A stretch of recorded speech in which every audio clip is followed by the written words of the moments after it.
Hello दोस्तों, आज की हमारी कहानी है पीपल वाले कुएं की डायन।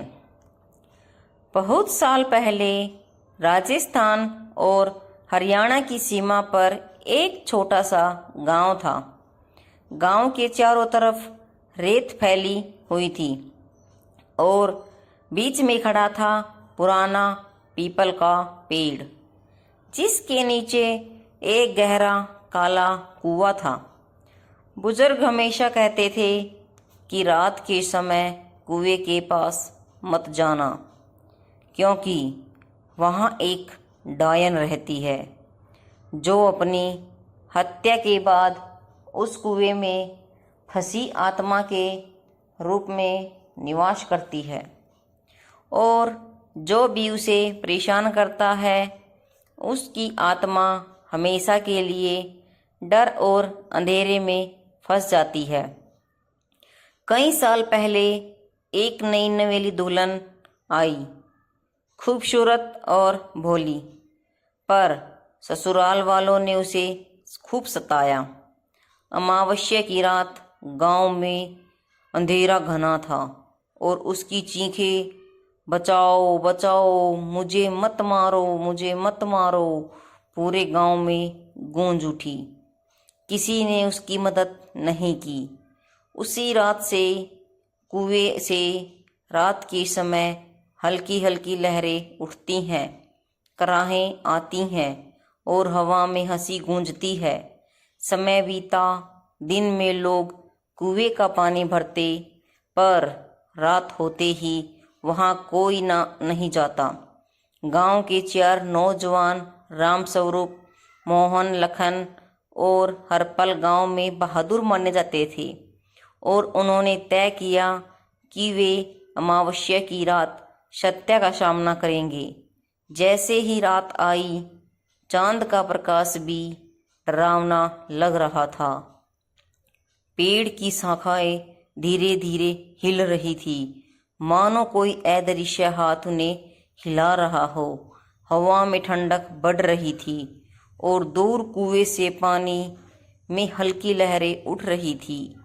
चारों लड़के कांपते हुए पीपल के पास पहुंचे, चटाई बिछाई और ताश खेलने लगे। शुरुआत में हंसी मजाक हुआ, लेकिन आधी रात के बाद कुएं से कर कर कर की आवाज उठने लगी, जैसे कोई जंजीर घसीट रहा हो। मोहन ने कांपते हुए कहा, ये आवाज सुनते हो? तभी पेड़ की डाली हिली और सफेद साड़ी में लिपटी औरत उल्टी लटकी दिखाई दी। उसके लंबे बाल जमीन तक लटक रहे थे और लाल लाल आंखें अंधेरे में चमक रही थी।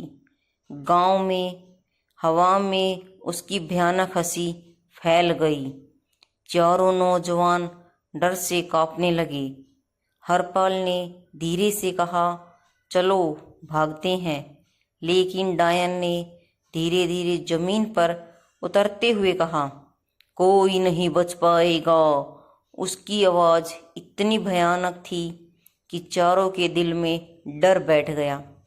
डायन ने पेड़ की शाखाएं हिलाई, पत्तों को हवा में उड़ा दिया और कुएं के पानी को उबालते दिखाया।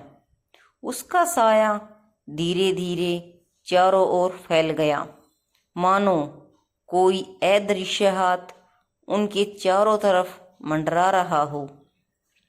राम स्वरूप पीछे रह गया और उसने देखा कि डायन उसके पास धीरे धीरे आती जा रही है। उसके लंबे नाखून हवा में चमक रहे थे और लाल लाल आंखें उसकी आत्मा में झांक रही थी। रात भर डायन उन्हें डराती रही। पायल की झंकार, हवा में खरखराहट और कुएं से आती कराहें उनके कानों में गूंज रही थी। मोहन और लखन डर के मारे भाग गए, पर राम स्वरूप और हरपाल पीछे रह गई। राम स्वरूप ने महसूस किया कि डायन के हाथ हवा में फैल रहे हैं और वह धीरे धीरे जमीन में गहराई तक जा रही है, मानो उसे खींच रही हो। रात के सबसे डरावने पल में डायन अचानक चुप हो गई। चारों लड़के सोचने लगे कि क्या अब सुरक्षित हैं। तभी पेड़ की शाखाओं से गिरती पत्तियों के बीच से उसने धीरे से मुझे न्याय दो, मुझे न्याय दो की आवाज निकाली। लड़कों ने देखा कि कुएं का पानी अब अंधेरे में लाल हो गया है और पानी में उल्टे चेहरे दिखाई देने लगे हैं।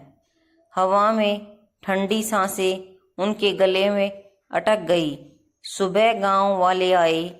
कुएं के पास केवल राम स्वरूप की चप्पलें और खून के निशान मिले। हर पल भी डर के मारे कांप रहा था। गांव वाले कहते हैं कि अगर अमावस्या की रात कोई उस कुएं के पास जाता है तो उसे पानी में उल्टा चेहरा, लाल आंखें, पायल की झंकार और गले में खरखराहट सुनाई देती है। कई लोगों ने बताया कि रात में पेड़ की शाखाओं से छायाएं अचानक बदल जाती हैं, मानो कोई अदृश्य हाथ उन्हें खींचने की कोशिश कर रहा हो। कुएं के पास अब चार दीवारी कर दी गई, पर बुजुर्ग कहते हैं दीवार इंसान को रोक सकती है, पर आत्मा को कौन रोक पाएगा। आपको हमारी कहानी कैसी लगी कमेंट बॉक्स में हमें ज़रूर बताना। ऐसी और अच्छी कहानी के लिए आपको हमारे चैनल को सब्सक्राइब करना पड़ेगा। और धन्यवाद।